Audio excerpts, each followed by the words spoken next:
सदाशिवसमारम्भां शङ्कराचार्यमध्यमाम् अस्मदाचार्यपर्यन्तां वन्दे गुरुपरम्पराम्.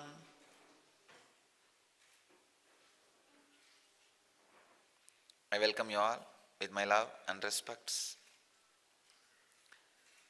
I welcome all the devotees from around the world who are sitting live with us at this moment, especially from Toronto, Canada.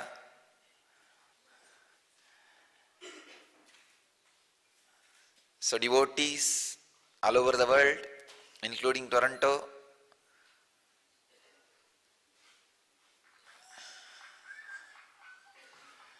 my blessings.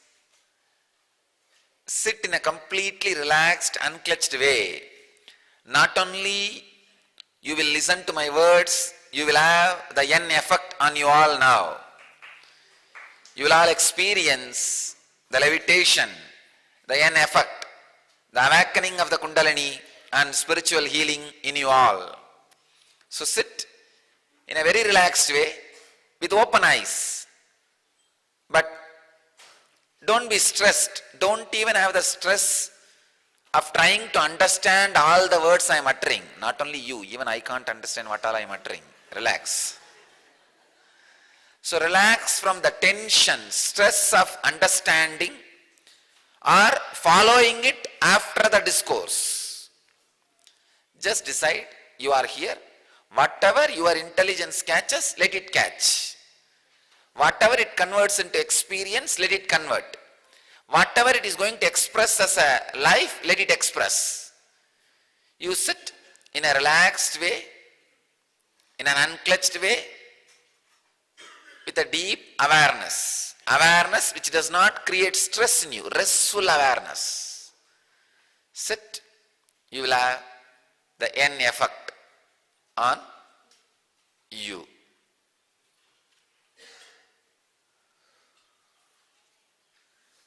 Before entering into today's sutra, I'll answer the questions. Diana Bello is asking, how can I keep contentment at work? I work in the medical profession. It is a tough place to be. In the ABCs of medical profession are accuse, blame, criticize. The ABCs of a medical profession is accuse, blame, criticize. I have to be on guard constantly. I would love to say I am on strike today. Don't bother me. That would not go over well when a baby is coming into the world. How can I be in contentment at work? I love my job some days. It is very trying, very stressful. I would love to hold up a sign to a doctor.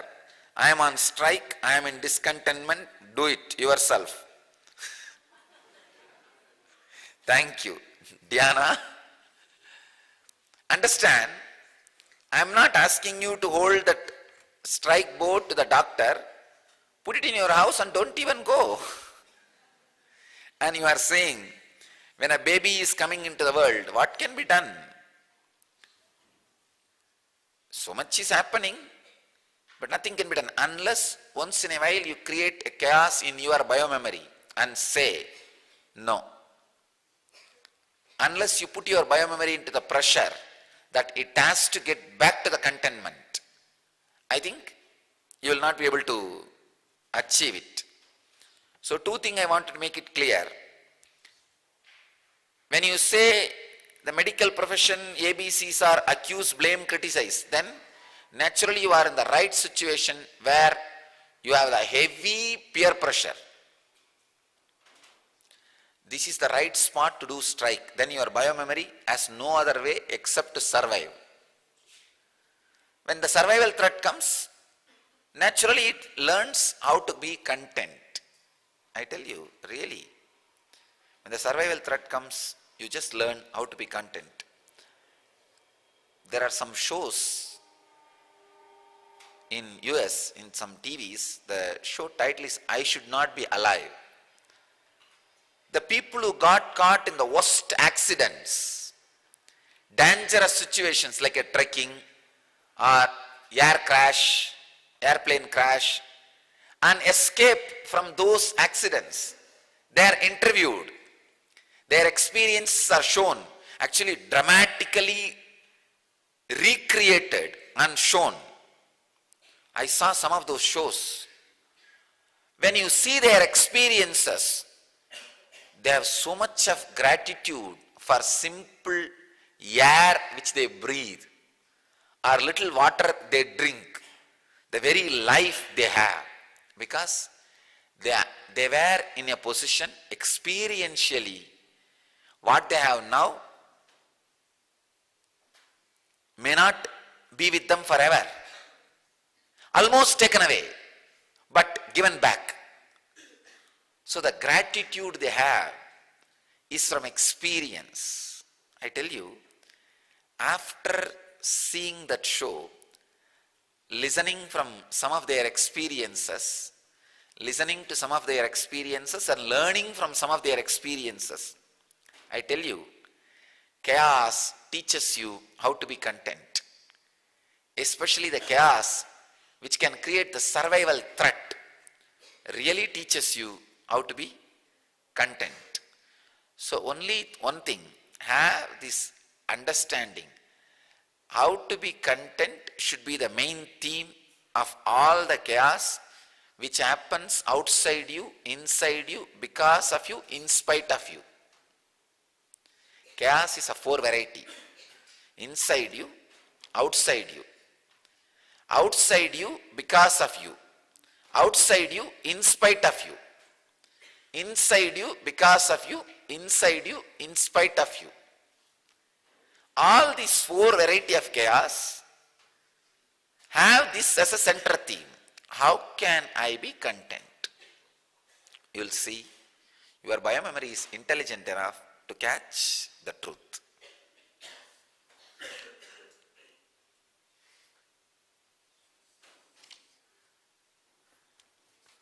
Next question, Aravind N. How does one practice detachment of body and make our body align to the cosmos? Can you provide a technique, or is this supposed to be visualized? Let me give you the technique. How does one practice detachment of body and make our body align to the cosmos? Can you provide technique, or is this supposed to be visualized? Understand, this is the technique.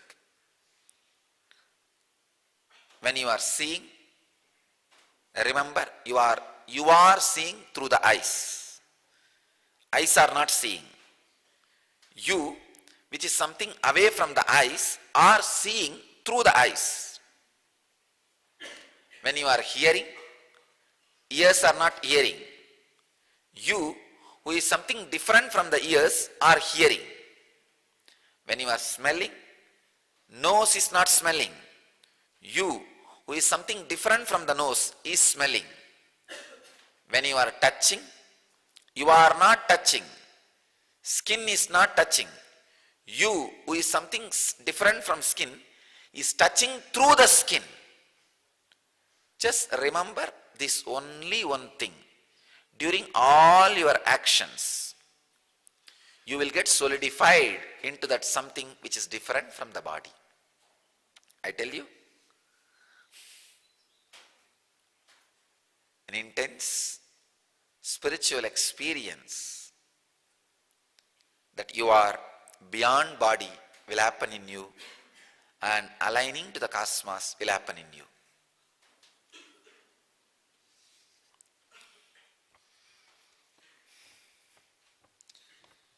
Here is a question, Josh Rain, from Josh Rain. When I meditate after 1 hour, I like to lie down, not sleep, but lie down and do nothing.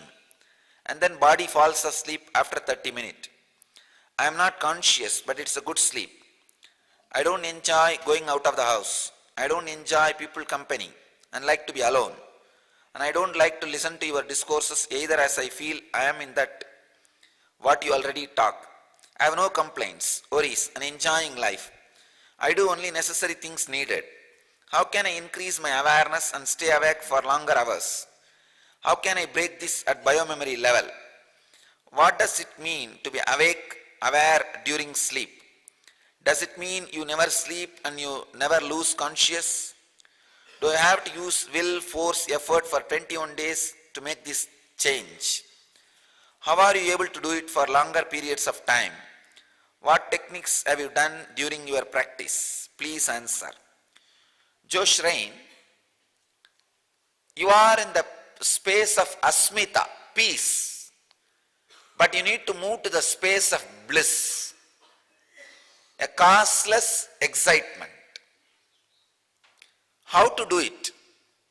When you lie down after your meditation for resting 1 hour, decide to put your awareness either on the third eye or on your breathing. Then you will understand. After that 1 hour you are sleeping also will not be unconscious. You don't need to use your will. You don't need to use your force. In a very relaxed way, like how you look at a rose flower, how you enjoy a garden or a valley or a forest. In a relaxed way, same way put your awareness on the third eye and be relaxed, be centered, without any stress. That is enough to put you into that conscious, awake, aware, the conscious sleeping state. Now, the Patanjali's Yoga Sutras, the subject, awaken your hidden powers. It is a 94th sutra in 2nd chapter, 43rd verse.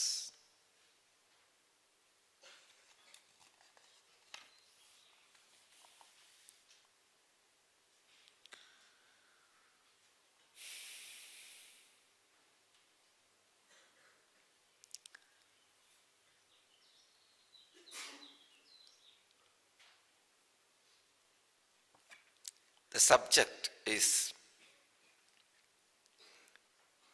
awaken your secret powers. There are so many secret powers in you which is kept as secret even from you. Just yesterday we were having some of the intense meditation process for the ashramites to teach levitation experience for them. Actually, no teaching was given, no words were exchanged, no technique. All I did is people who experience levitation, among them I made the others who don't experience levitation to sit together. Just the people who have not experienced levitation, their biomemory has started catching the experience of levitation. It means what? The people who were not experiencing levitation till yesterday, it is not that they did not have power to levitate or experience. It was kept as a secret from themselves, by themselves. Sometimes, the more powers, more awareness, you get confused. You don't know what to do. Suddenly, if you are made to become a chief minister of a particular state, what will happen? You will be in chaos. You don't know what to do with so much power. So your biomemory needs to be trained step by step to assess, experience, explore and express that power. Otherwise, the power itself can be a disturbance for you. You may have an heart attack and die. Me, chief minister. You may not be able to handle. Same way, there are many secret powers inside you. Animadi siddhis. Anima, Lahima, Mahima, Karima, Ishitvam, Vasitvam, prapti. These are the different siddhis.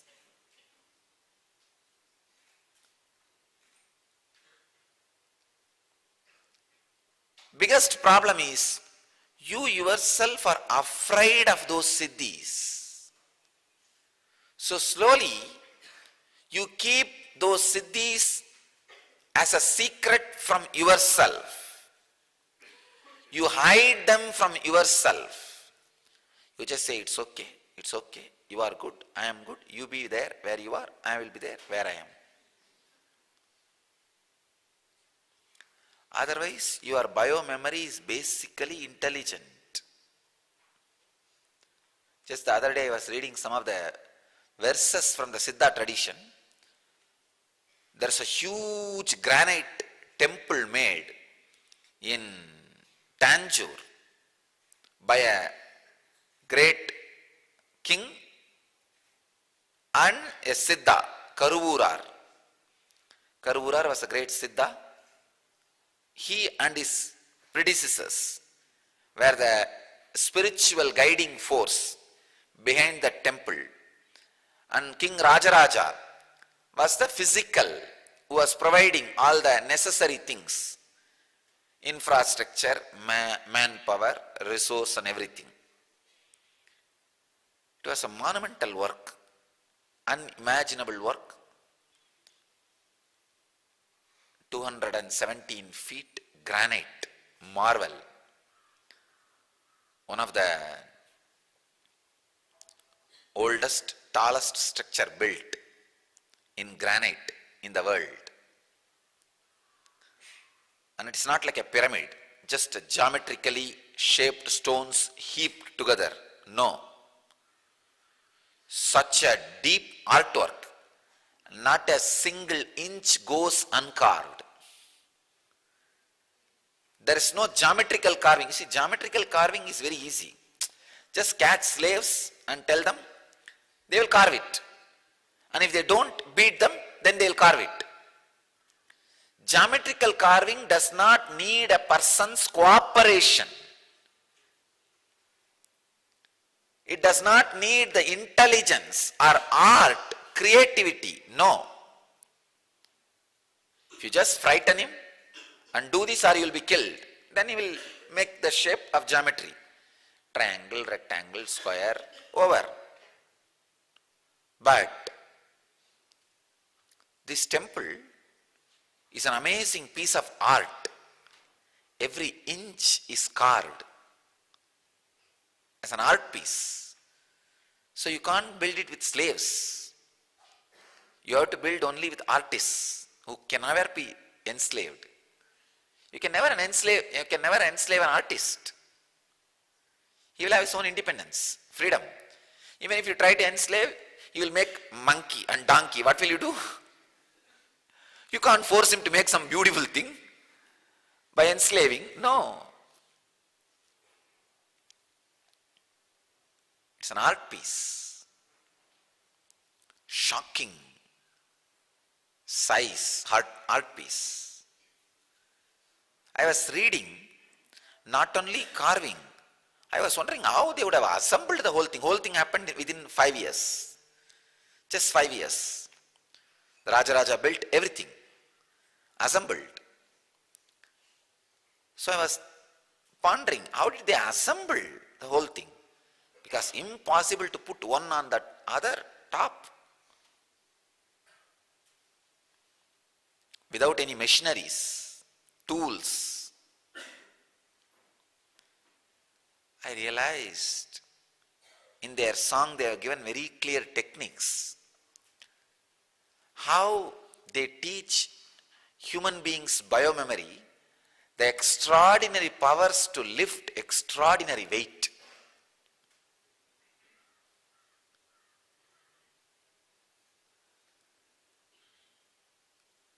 Each human being has a hidden secret power to lift extraordinary weight. So if that Kundalini is awakened and that secret power is made to experience by the biomemory, biomemory just lifts any amount. I tried.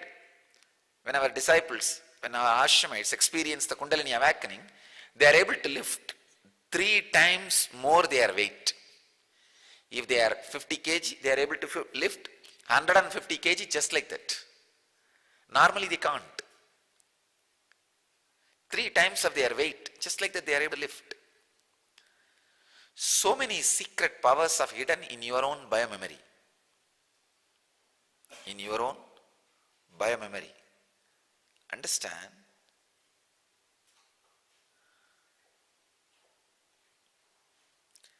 The secret powers hidden in your biomemory should become part of your life. You should have intelligence to handle those powers in your life. How to?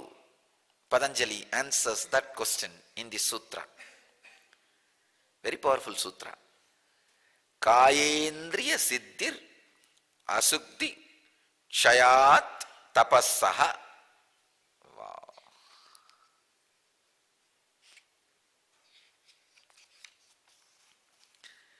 The mortification, Swami Vivekananda translates this sutra as the mortification of the organs and the body through the destruction of their impurities brings powers to them. Swami Prabhavananda translates as the result of mortification, impurities are removed, then special powers come to the body and the sense organs. Swami Sachidananda translates the same sutra as by austerity, impurities of body and senses are destroyed and occult powers gained.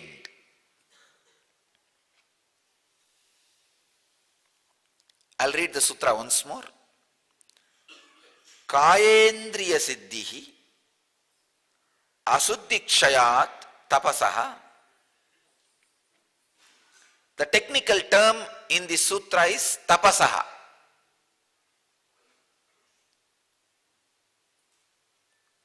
That is where I am going to differ with the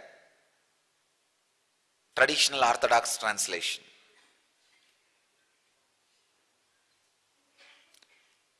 Traditional orthodox translations say mortification.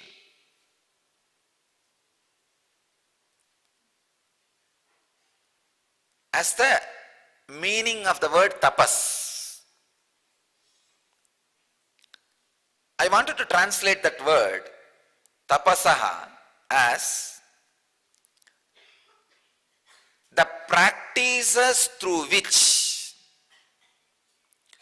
your biomemory falls in tune with all-knowing, all-powerful, all-intelligent, all-compassionate Atman. Please understand. Basically, the stuff which is inside your biomemory, which is responsible for your biomemory to be alive, is Satchitananda, Sat, all-knowing, Chit, all-powerful, Ananda, always blissful. Because of all these three, always compassionate,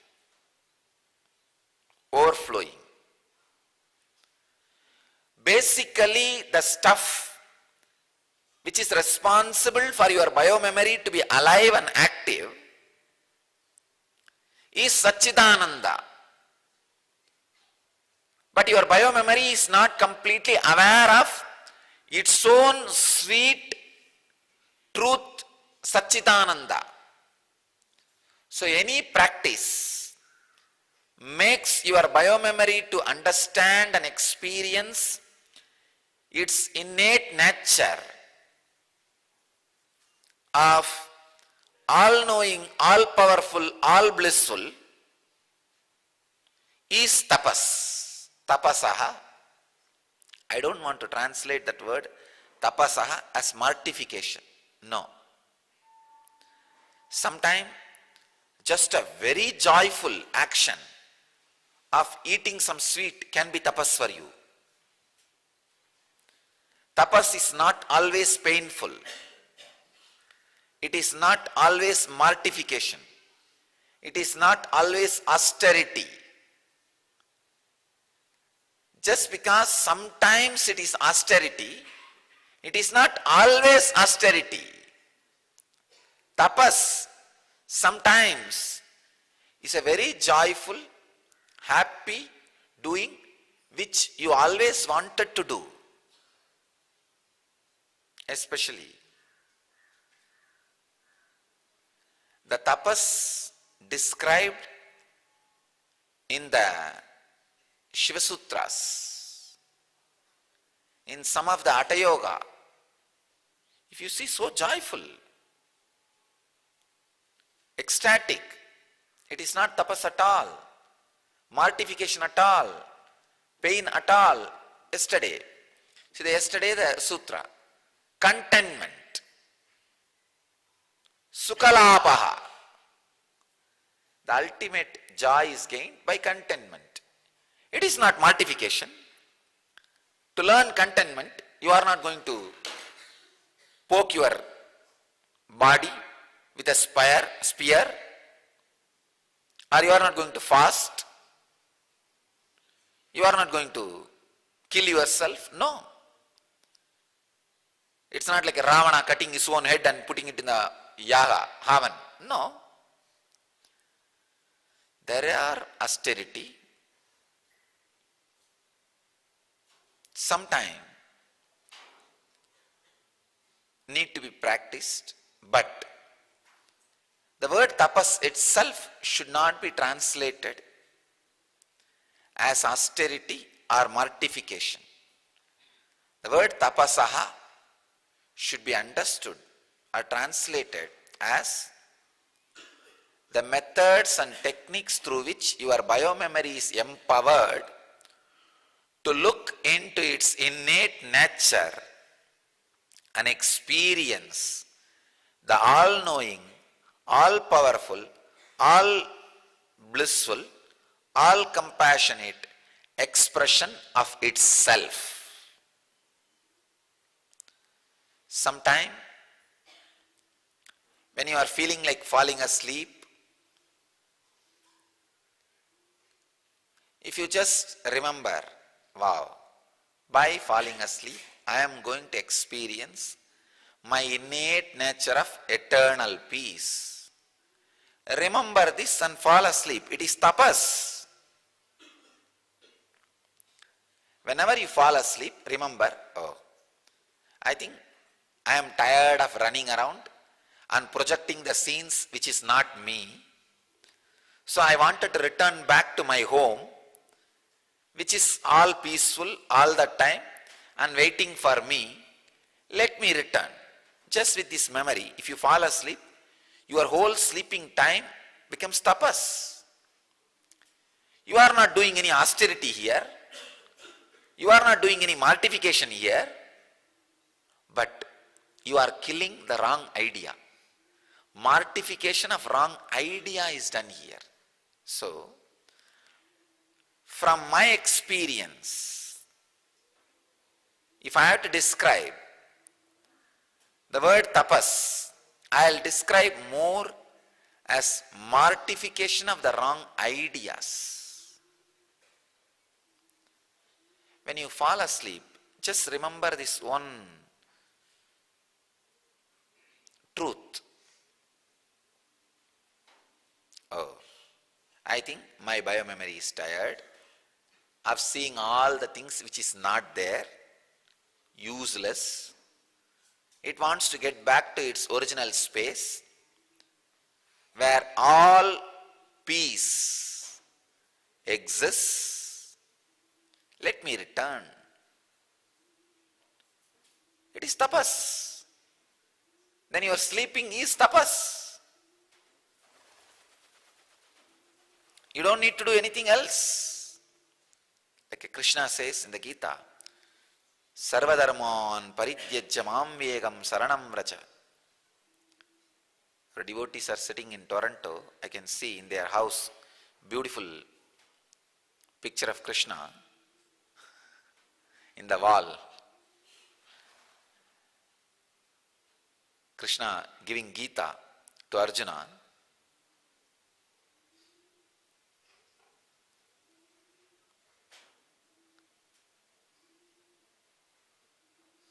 how Krishna says, Sarvadharman parityajya mamyegam saranam vracha aham tva sarvabhavebhyo mokshayikshami masuchaha. He says, drop everything and surrender. It is not mortification. It is just pleasant, sweet, relaxed technique for falling in tune.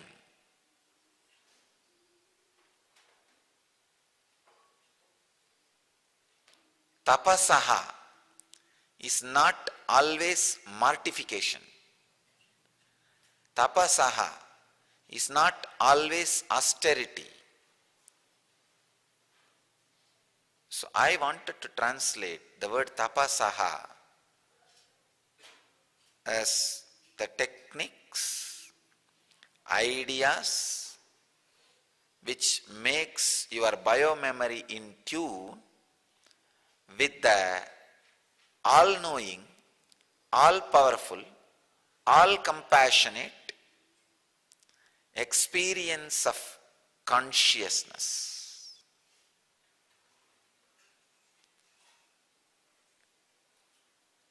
Kayendriya siddhir asuddhikshayat tapasaha.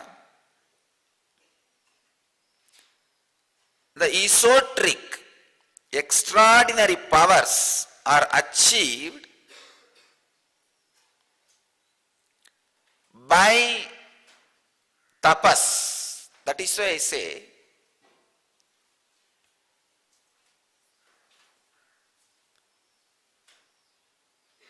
see, yesterday, so many people, I can say at least handful of people, some 5, 6, picked up levitation without any tapas, just by sitting in the group who are already levitating.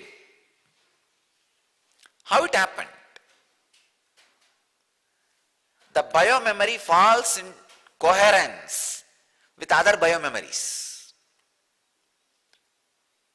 So in a way I can say, living in the Sangha itself is tapas. Because here, I am making many biomemories into the highest possible coherence, highest possible conscious coherence. So when you are living among those biomemories, naturally the dignity and grace they express in their body language, in their biomemory, in their joy, I am really, really happy. Last few months, the coherence of the whole group consciousness is intensely raised. I could see the behavior of the ashramites, the character of the ashramites with others, with themselves, with community, has transformed so much. I am seeing the sweetness, the undercurrent of the sweetness is raising within themselves and with others and with everybody.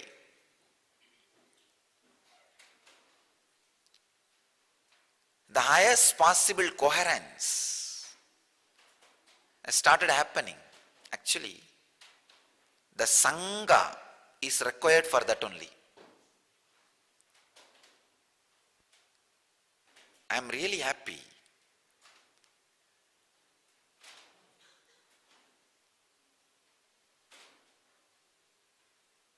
In 2009,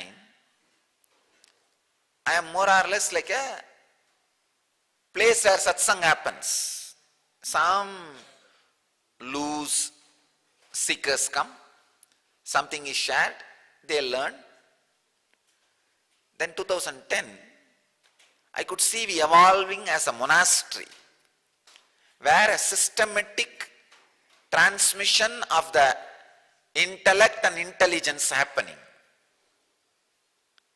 Now 2011, I can see very clearly, we have entered the zone of mystery school, where the energy experience is getting transmitted. Where the energy experience is happening.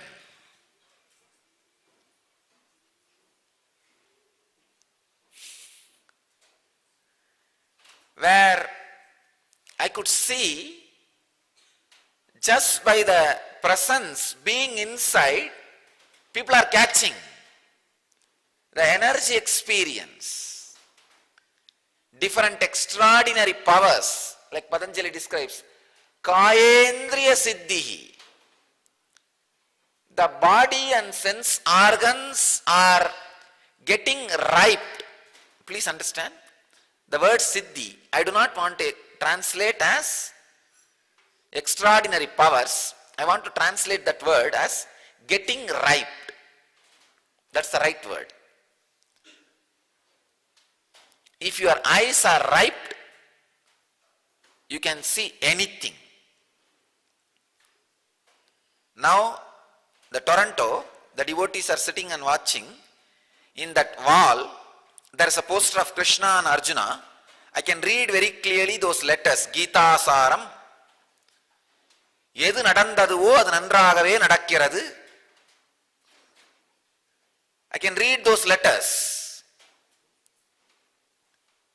When your eyes are ripe,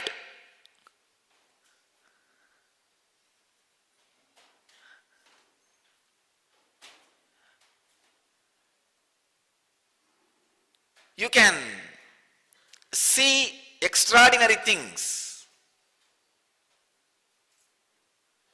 Of course, I am not trying to prove the extraordinary power. What I am saying is, when you make your senses ripe, you live with it joyfully. See, this levitation is nothing but the method of ripening your senses. I could see the people who sit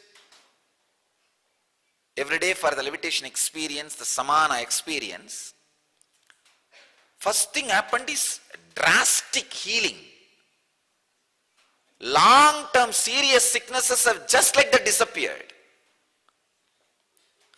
Some of the gynecological problems these devotees had for years disappeared just like that. And 10 years back pain, years of stomach problem. When your body is ripe, the Kayendriya Siddhi. Please understand, again I am translating that word Siddhi as ripening of the sense organs. I don't want to translate that word Siddhi as extraordinary powers. The extraordinary powers will be the side effect. When your senses ripen, actually, when your skin ripens, you will have the power to expand or contract. You can blow like a balloon or shrink it as you want. That is what is called Mahima Karima. The anima, lahima, mahima, karima. Making yourself weightless or heavy or small or big. All this happens when your skin ripens. The word Siddhi, even Ramakrishna translates as boiled, ripe, cooked. How to cook? Boil your senses by more and more and more awareness, nothing else. Awareness is the only heat which can cook. and boil your senses. No other way for boiling your senses. So Kayendriya Siddhihi, when your sense organs and body is ripe, automatically the extraordinary powers starts expressing. See, whoever got healed of their disease by the levitation process, samana process, will be a powerful healer. Now, not only your senses are ripe, now your biomemory knows the science of healing a biomemory. Touch any biomemory with the disease you had. Simply that biomemory will learn the healing and they will be healed. Please understand. If you had a stomach problem and you got healed just by the levitation, the samana, you are now master of healing stomach problems. Any stomach disorder, you touch their stomach and heal. Their biomemory will just like that get healed. If you had gynecological problems and got healed just by the samana balancing, means the levitation. Anybody who have that problem, touch them and heal, their biomemory will be healed. Now your biomemory is not only ripe. See, ripening is the experience. The side effect of that ripening is the siddhi, the power of healing any biomemory which has that problem. If you had a back pain and got healed by being in the samana state or levitation, anybody who has a back pain, touch them, their body, their biomemory will just learn from your biomemory and it will heal itself. Now you are specialist in back pain. Specialist in healing back pain. So Kayendriya Siddhi, the word Siddhi should not be translated just as an extraordinary power, no. It should be translated as a ripening of your biomemory, the part of the body.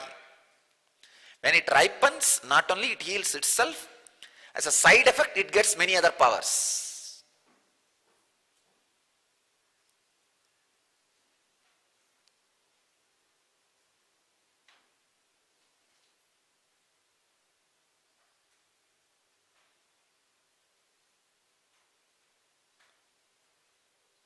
How to know what kind of siddhi will come? What part of the body is ripened? Patanjali explains that as a huge chapter. How to infuse awareness into every part of the body and ripen that part of the body and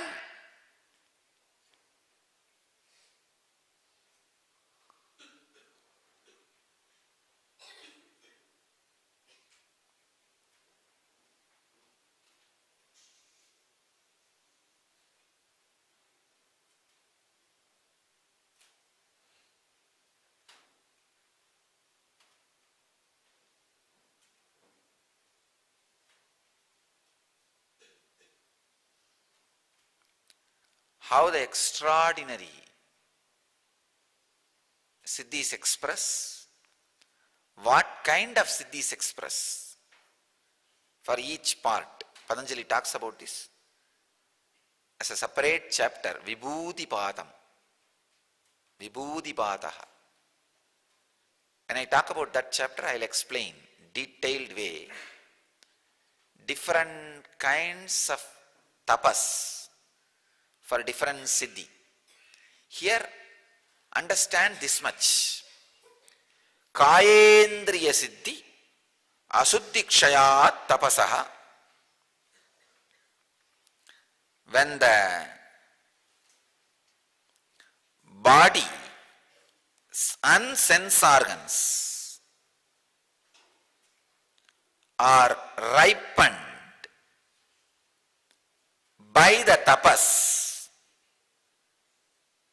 the purification process, all the impurities are eliminated from the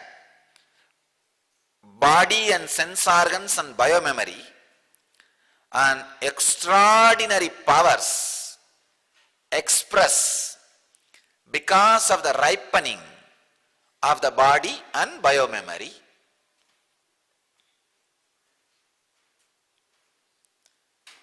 Literally, the Master's presence is every day cooking. All of you intensely, intense cooking is happening. That is why I say, do not miss a single chance of allowing the N effect on you. Allow the N effect intensely on you, whatever possible way. Now come on, let me create the N effect on the Toronto devotees, Canada.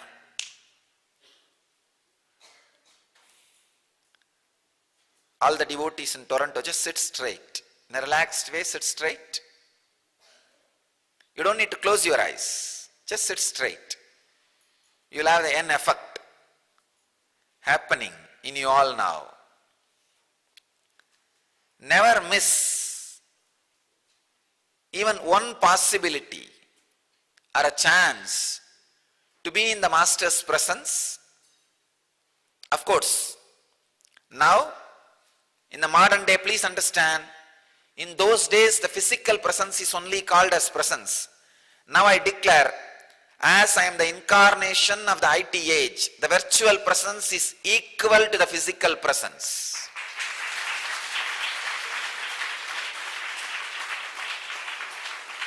So wherever people sit with me virtually,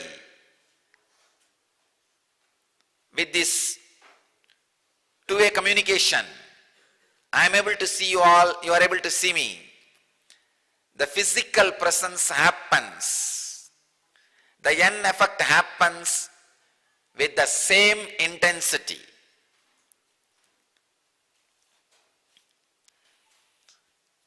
In the modern day, the incarnations have to update the capacity and ability and the possibilities through which the experiences are shared.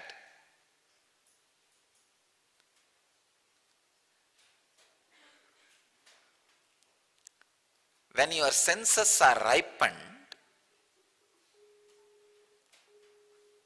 not only the extraordinary powers express, the tremendous transformation expresses through it. The character you show is a solid, unimaginable, amazing, divine, spiritual Leela. The grace you radiate,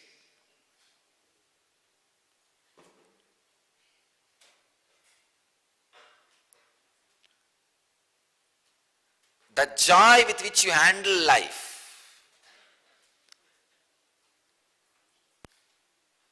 even the abusal done to you, the grace with which you walk out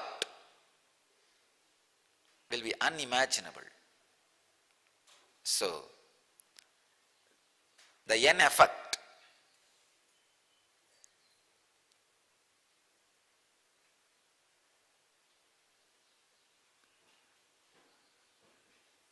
is the powerful experience through which tapasaha and siddhi, means boiling and ripening of your body and senses happens. Apart from that, the tremendous character, powerful character you express happens through the sense organs.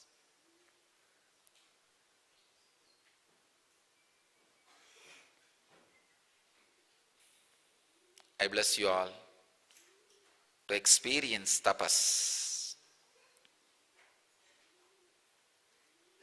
I bless you all to experience, achieve, live, express, radiate, share the eternal bliss, Nityananda. Thank you.